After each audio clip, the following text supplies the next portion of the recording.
Bonjour à toutes et bonjour à tous, bienvenue. Je suis ravie de vous retrouver pour cette nouvelle édition de la convention Smart Industry Robot Meetings, édition 2021, en 100% digital encore cette année. On aura la chance d'avoir des invités sur le plateau et évidemment, nous respecterons les gestes barrières et les distanciations réglementaires. L'an dernier, le succès était vraiment au rendez-vous. Nous avions comptabilisé 1700 mises en relation entre vous. Vous aviez été 800 à nous suivre. Alors cette année, je ne vous cache pas que nous avons très envie de faire beaucoup mieux encore. Donc encore une fois, l'agglomération du Saint-Quentinois a eu à cœur de vous aider pour organiser cet événement, pour créer pour vous les meilleures opportunités et les meilleures conditions pour l'aspect commercial de vos activités. Et cette année, donc, cet événement a été encore pensé de manière très innovante. Donc la robotique, la robot numérique, le digital sont à nouveau à l'honneur, comme l'an dernier. Vous allez pouvoir retrouver près de 50 exposants au sein d'un salon virtuel où vous pourrez discuter, comme l'année dernière, rencontrer virtuellement, chatter, télécharger des fichiers, poser des questions, assister à des démonstrations, à des conférences, à des tables rondes. Le programme est très riche, on va revenir un peu plus tard dessus. Donc pendant ces 2 jours, nous allons parler intelligence artificielle, imagination, exploration, droits et devoirs du robot. Et pour ouvrir officiellement cette convention d'affaires 2021, j'accueille Frédéric Macaré. Bonjour Frédéric. Bonjour Nathalie. Alors évidemment, vous êtes présidente de l'agglomération du Saint-Quentinois et maire de Saint-Quentin. Donc c'est à vous que revient cet honneur d'officialiser cette convention. Et Jean-Pierre Cieselski, directeur du développement économique de l'agglomération du Saint-Quentinois. Bonjour Jean-Pierre. Bonjour Nathalie.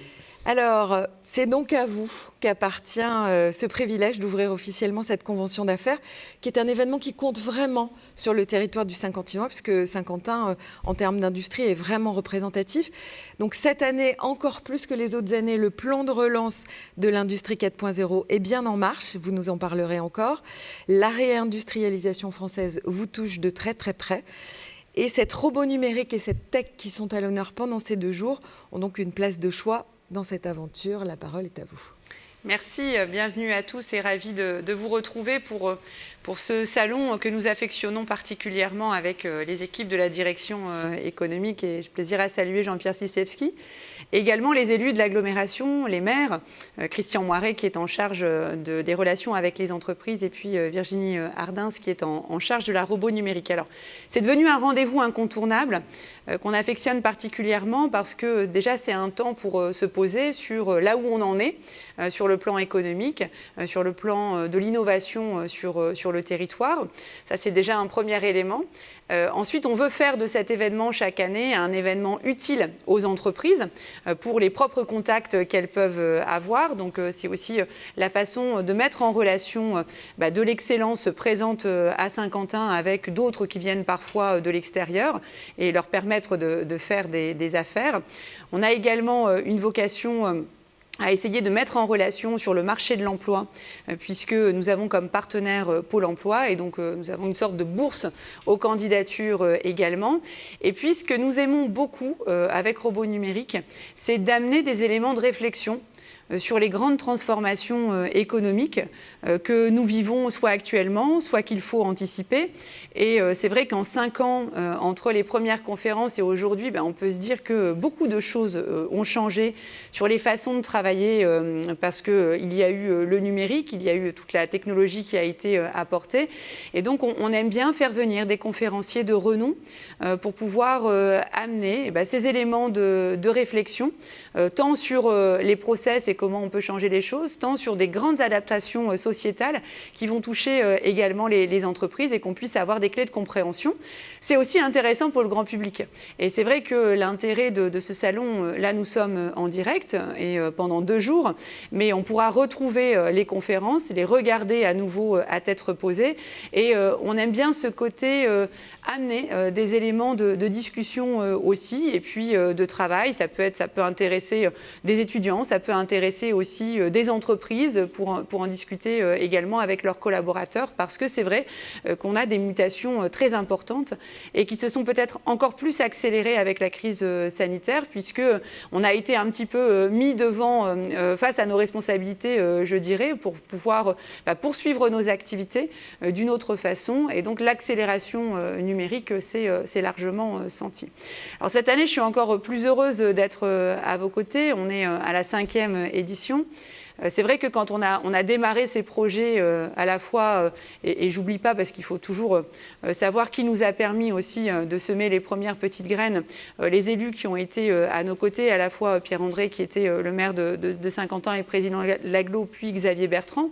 Quand on lance Robot Numérique, tout le monde nous regarde un peu avec des yeux à dire mais qu'est-ce qu'ils font, mais ça ne marchera jamais, mais est-ce qu'on est technologique ici? Tout le monde n'y croyait pas. Nous, on avait bien recensé les entreprises qui étaient déjà excellentes dans ces domaines-là, puisqu'évidemment on n'est pas parti de rien, on s'est surtout appuyé sur des compétences qui étaient locales.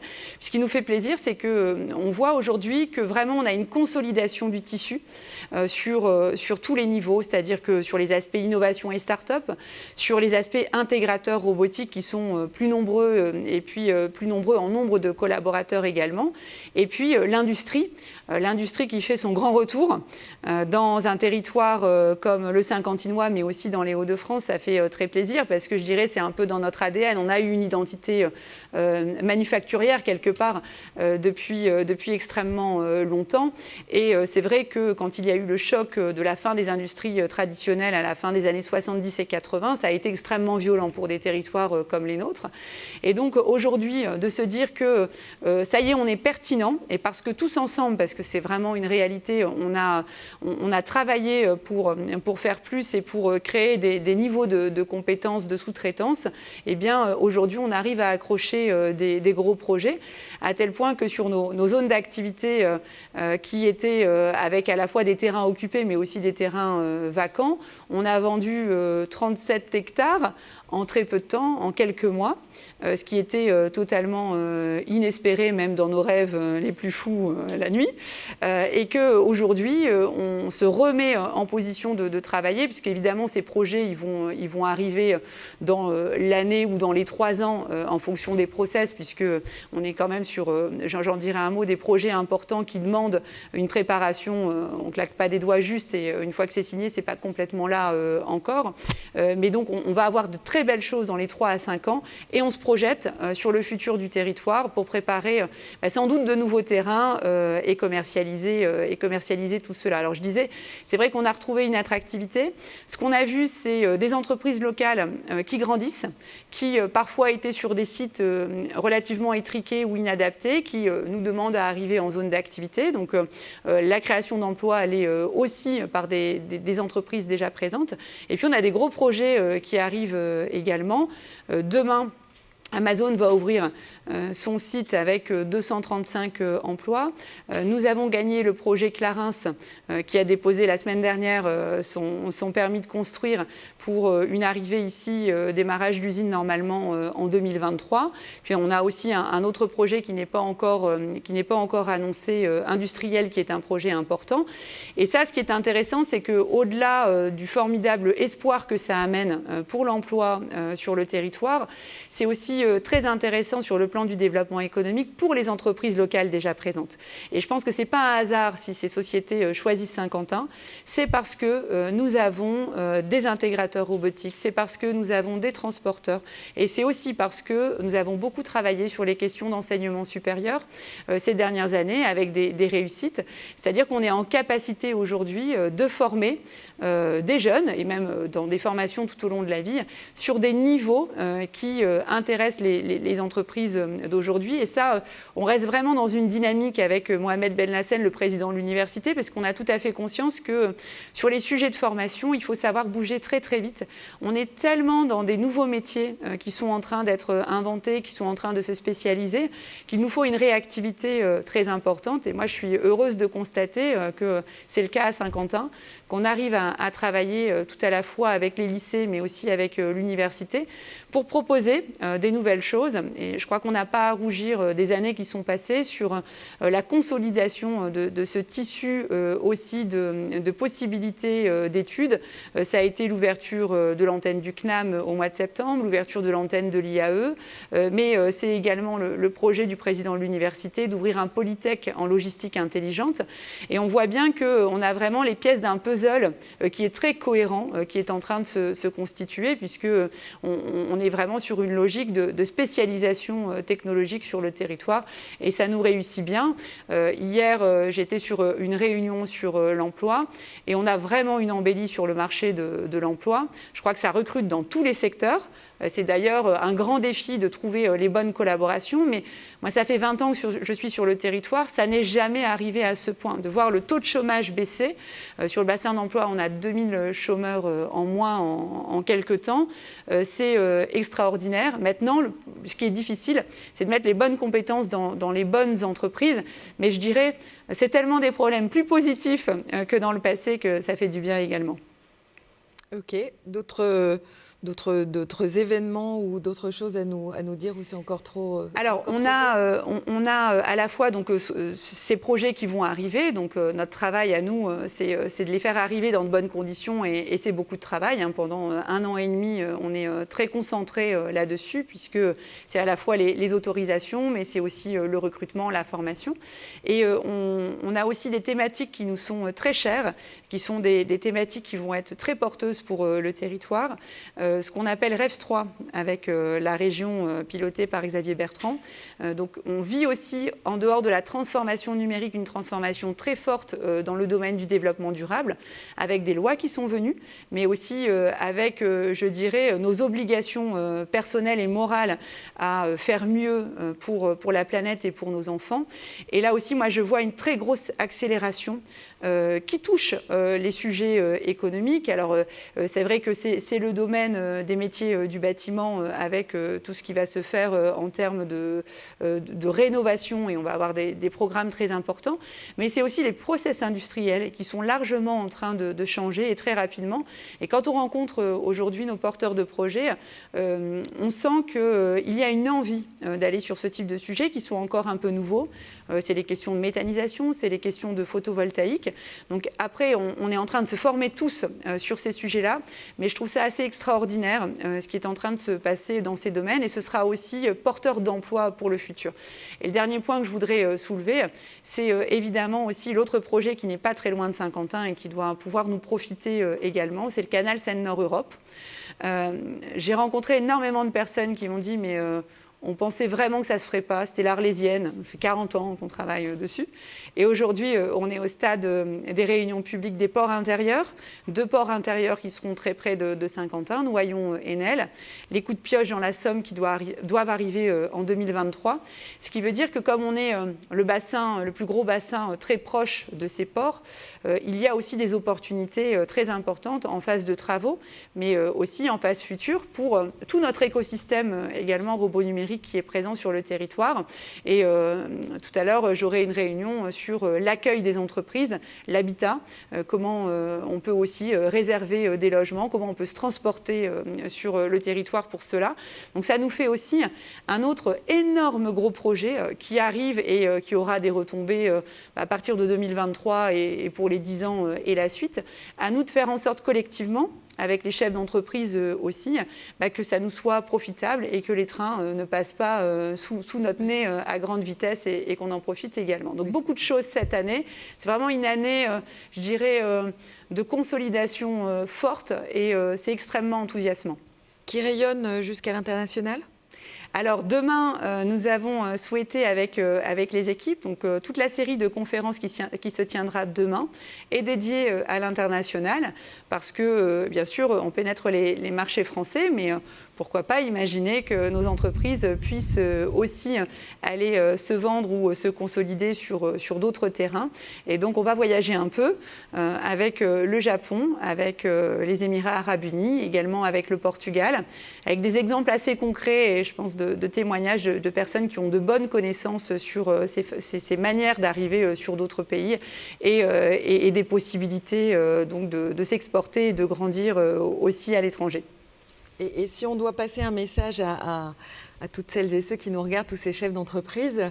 Qu'est-ce qu'on leur dit? D'y croire, d'oser, d'avoir cette audace, comme vous le disiez au départ, personne a cru beaucoup à ce qu'on a fait. Il y a 5 ans, on y est allé. C'est ça qu'il faut tenir? Oui, je pense que c'est déjà un petit peu dans l'ADN des chefs d'entreprise parce que évidemment ils prennent des risques tous les jours. Donc on a, je pense notamment à notre club des entreprises robots numériques piloté à la fois par Thierry Favresse, directeur général d'APGLEC, et puis Denis Sénéchal de Clarilog. C'est des fonceurs. Donc eux étaient convaincus. Ce qu'il faut après, c'est qu'on arrive à diffuser à un plus grand nombre et parfois sur des PME qui vont peut-être avoir moins les codes, moins le temps aussi à se consacrer sur tous ces grands changements.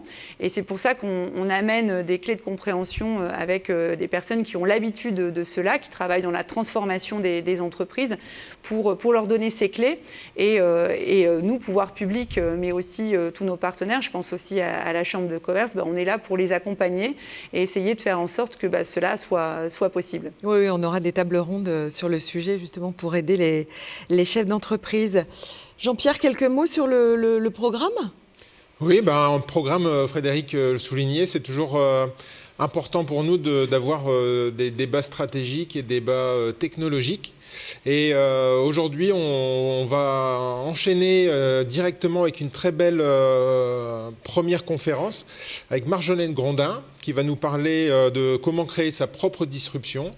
Marjolaine Grondin, c'est la CEO de Jam, qui touche les 15-25 ans. Frédéric en parlait justement sur l'aspect formation, enseignement supérieur, trouver les bonnes personnes qui vont venir travailler dans les entreprises et comment les toucher. Ça va être la première des conférences. Après, on va avoir une deuxième conférence qui est certainement un des conférenciers les plus importants qu'on reçoit depuis la création de Robots Numériques. À 16h, Luc Julia, qui est le créateur de Siri. Donc, quand on parle à son smartphone, sans faire de publicité, c'est un Français qui est depuis la Californie qui a fait ça. Et il est aujourd'hui directeur scientifique de Renault. Donc, il va nous parler de l'intelligence artificielle qui n'existe pas pour lui. Et le focus sur les idées reçues et fantasmes qui entourent justement l'intelligence artificielle d'aujourd'hui. Oui, un beau programme. Donc, c'est un beau programme. Et puis, une conférence à 17h où là, on va parler d'éthique et robotique parce que justement, Luc Julia va faire le parallèle de l'industrie 4.0, de l'intelligence artificielle.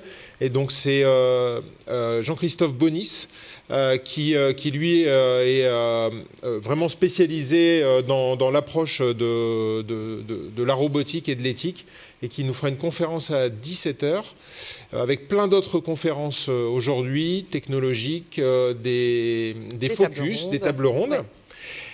Et puis demain, encore un beau programme également, ouais. Focus sur l'international. Avec donc Team France Export qui va venir d'abord parler parce qu'on parle souvent grands groupes qui veulent aller à l'international, mais les PME, les PMI peuvent aussi aller s'exporter. Pour nous, c'est important parce que ça crée de la richesse et de l'emploi sur notre territoire. Et donc, il y aura d'abord quels sont les enjeux de tout ça. Et ensuite, on va avoir 3 focus. Un sur le Japon, avec la province de Hyogo, qui va nous présenter avec Kobe, qui est une des villes de cette province, qui représente quand même 16 millions d'habitants. Donc, c'est une province importante au Japon, qui est très axée justement intelligence artificielle, smart industry. Donc, on aura son représentant du bureau européen qui sera présent physiquement à Saint-Quentin. Et puis, les Émirats arabes unis, c'est une nouveauté pour nous sur l'international, mais il y a des opportunités business importantes. Et donc, les entreprises, il faut qu'elles s'en saisissent également. Et puis le Portugal, qui était notre invité quand on avait fait notre conférence, notre convention d'affaires en physique il y a 2 ans. Oui, et on continue ces travaux avec des experts portugais et français qui travaillent sur les échanges entre la région des Hauts-de-France et le Portugal. Et puis 2 très belles conférences. La première à 14h, donc ce sera Alexandre Cadin, qui va nous parler de l'intelligence artificielle et de la robotique, parce qu'aujourd'hui, c'est quand même la thématique. C'est les avenirs pour l'outil au service du bien commun. Et puis à 16h, on voulait, comme on l'avait fait l'année dernière avec Gérald Métroz, avoir aussi le parallèle entre l'exploit, la recherche, la science. Et donc c'est Alban Michon qui est passionné alors de plongée comme un de nos co-animateurs du club robot numérique, donc Denis Sénéchal, mais donc Alban Michon le fait plus dans les terres polaires, donc il est parti faire des trucs incroyables, il va nous raconter tout ça. Et les défis de demain, c'est l'aventure d'aujourd'hui.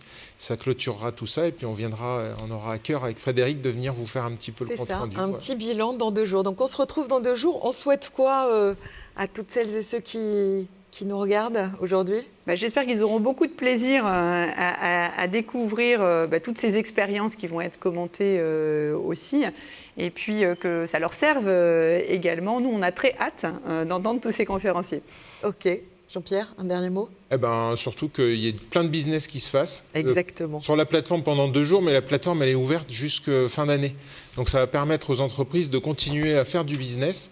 Et ça, c'est important pour nous, parce que plus il y a de business et plus nos parcs d'activités vont se remplir et plus il y aura d'emplois sur le territoire. C'est la mission première. Merci beaucoup. On se retrouve dans quelques secondes. Restez connectés. Le programme, comme vous l'avez vu, est très très riche pendant ces 2 jours. À tout de suite.